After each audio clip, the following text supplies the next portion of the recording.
کائی قبیلے کی زندگی ہمیشہ سے ہجرت اور جدوجہد سے جڑی رہی۔ ارطغرل غازی کے والد سلیمان شاہ کے ایک عظیم اور باوقار سردار تھے۔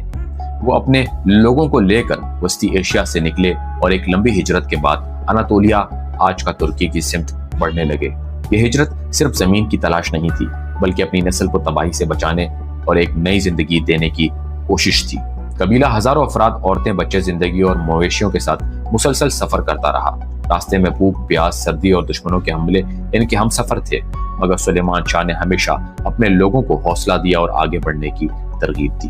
اس طویل ہجرت کے دوران ایک المناک واقعہ پیش آیا جس نے قبیلے کی تقدیر بدل دی۔ دریائے فرات کو پار کرتے وقت سلیمان شاہ دریا میں بہہ گئے اور شہید ہو گئے۔ یہ قبیلے کے لیے ایک عظیم صدمہ تھا۔ ان کے بیٹوں سنگورتگین، ارطغرل، زندار اور گلدار نے اپنے والد کو کھو کر یتیمی کا کڑوا خون پیا، مگر ساتھ ہی